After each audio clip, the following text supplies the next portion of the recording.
Hello guys! Welcome back to my channel, and this video is going to be an exciting one dahil yes, tama ang basa nyo sa title guys. 54 pesos worth of press-on nails. Ayan, so ito siya mga bet. And syempre, gusto rin natin na kung maganda ang makeup natin, maganda rin ang nails. Ayan.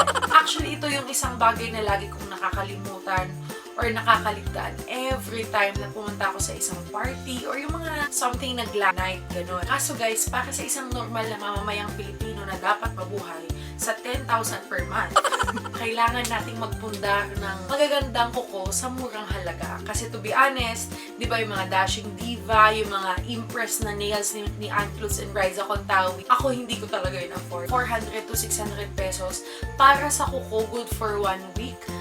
Hindi ko ata kaya yun. And of course, magpapahuli ba naman ang mga normal at mga dukhang katulad natin, diba? So, ang ginawa ko, naghanap ako ng sobrang mura na press-on nails sa shop. This is the 9-nail design nails. Ayan yung itsura niya, guys.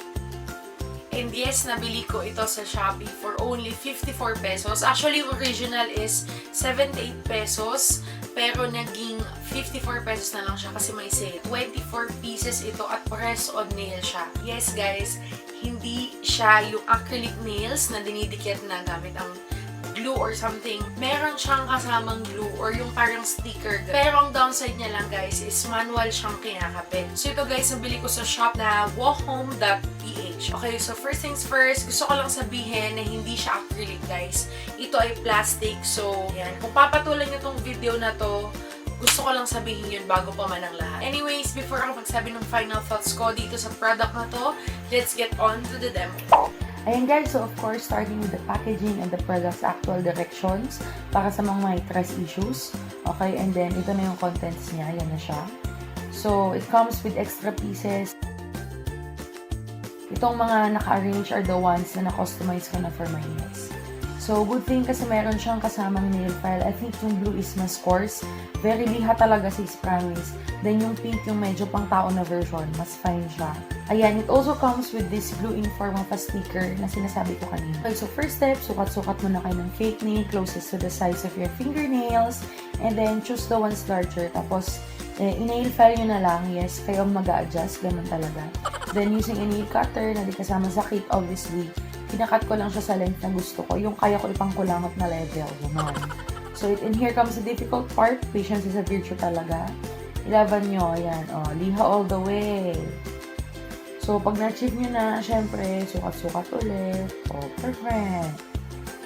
Okay. So, next is do the nail prep using your own acetone. Yes. Sariling pundar ito. Di umabot sa cut-off ng 54 pesos.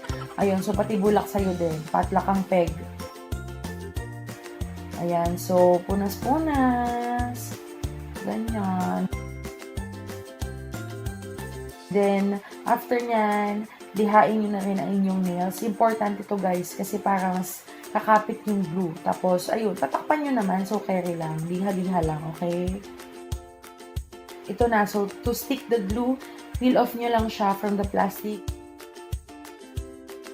And, stick nyo siya to the concave part of the nail. Guys, dapat tama ha. Huwag yung bara-bara. Okay? And then, after nun, press firmly.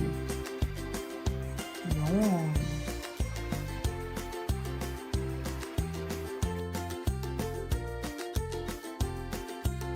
Ayun, so at times naman na di sumasama yung glue sa film, gawin nyo lang is yung fake nilang idikit nyo doon sa glue, doon sa malaking plastic, and then press firmly. Dahil ang ginagawa ko, okay? Voice over lang kasi to. And then, yan, press nyo lang ng bonggang-bongga. And then, detach the whole thing. Saka nyo siya i-attach sa nail nyo. Saka nyo siya i-attach sa inyong nail. Ganun. And then, push mo na yung cuticle and then press again. Yan. Press lang ng press para mas tumagal siya. Ayan. Another example. So, ayan. Para sa mga lumaban na glue at nagstay sa film, as you can see, meron siyang flap doon sa tip. So, use that to detach the film. Then, yun na. Apply it to your nails. Gaya nung kanina na ginawa natin. And lastly, since I never use lotion, that explains may super dry skin and nails, ginagamit ko is facial mist from Vanilla ko. Spray ko lang, then spread para mabalik yung moisture and then pack. Yan na, girl. O, diba? Healthy looking na parang legit. O, diba, bongga? May pa-close up. Ang sabi ng dashing diva, o ano, any comments? Innisfree? O, diba? May pa-ibang ano, with phone. Ganda niya, girl. Ayan. Tapos, meron na kayong libreng ano, stylus. O, diba? Pack. Instant. Ayun, I'm back guys and we are done with the demo. Before ko actually nilagay itong 10 piraso na ito sa aking mga daliri, tinest ko muna kung mabilis siyang matatanggal. Baka mamaya super jupek siya, parang didikit na talaga, parang ma-incorporate siya sa kuko mo. Pero hindi naman guys, natanggal ko siya using water, sinuko lang siya ng 10 minutes. And then after no, nag-glue siya pero makapit. So ang ginawa ko na, naglagay ako ng sunflower oil. Ito palabutin ko siya. Ayan, nag 2 pumps lang ako and then super dinahandahan ko talaga siya na tinanggal and then yun, nag-slide off na lang siya mag-isa. Actually, nung bumalik ako para mag-rate nitong products, doon ko lang na-realize na hindi pala preferred shop yung aking pinag-orderan. And knowing na it's from China, guys, maganda yung quality nitong product na. Buti na lang pala bumili ako ng dalawa nito. Pero as of now, guys, medyo matibay-tibay siya. Ayan, no? Feeling ko hindi ko napakita sa demo video, pero ang tibay niya. At saka ang gusto ko sa kanya, hindi siya bulky. Hindi siya yung parang may bump. But then, ang downside niya lang for me, guys, is 12 lang yung kasama niyang sticker or yung parang glue. Kapag naubos mo na yung 10 para sa fingers mo, dito, sa 10 ito, meron ka lang 2 glue na reserva pa para doon sa replacement, ganyan kapag halimbawa may natanggal. Pero, nabasa ko kasi, pwede palang mighty band or anything na adhesive. Alam nyo na yun, mga bulldog, ganyan. And then, wala siyang prep pad. So, kailangan mong ulit magpundar ng sarili mong acetone at saka cotton pads or bulak, ganun. Pero okay lang naman kasi mura lang naman ang acetone. And I haven't mentioned, guys, first time kong mag-try ng press-on nails. And for a beginner, sobrang dali niyang i-apply.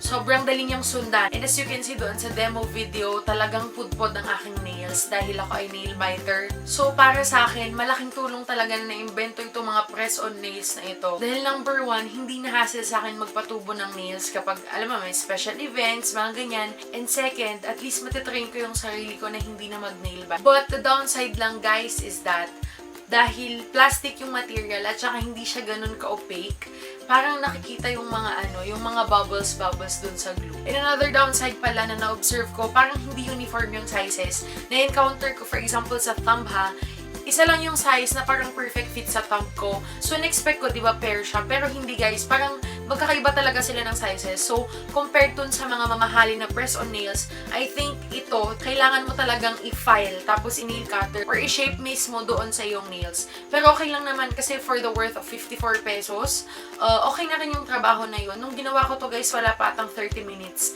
Mas matrabaho lang talaga yung pagpa-file, ganyan. Basta trust me na lang na madali siyang talagang gamitin at i-apply. Yun lang naman. Lastly, if sobrang sensitive kayo sa amoy, guys, amoy plastic talaga siya. And, alam mo yung mga amoy sa mga factory na mga plastic na laruan ng bata, ganun yung amoy. Pero okay lang, hindi nyo naman siguro hihit-hitin.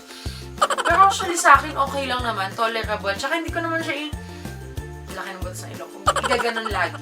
Ayun. So, I think that's it, guys. And lastly, to celebrate yung aking 1 year na dito sa YouTube. Although nawala ko ng 6 months or hindi ko alam kung ilang buwan, pero I still wanted to celebrate my first year anniversary here. So, mag-giveaway ako ng 2 ganitong press-on nails sa ating lucky commenter. Of course, yung mga other mechanics pa. So, madali lang yun, promise.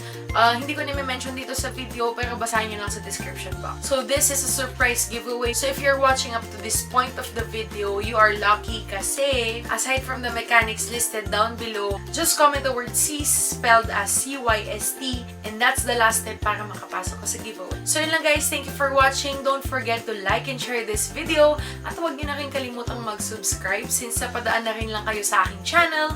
And that's it. See you in my next one. Bye-bye! You want me the way I want you. Got my number, you know what to do.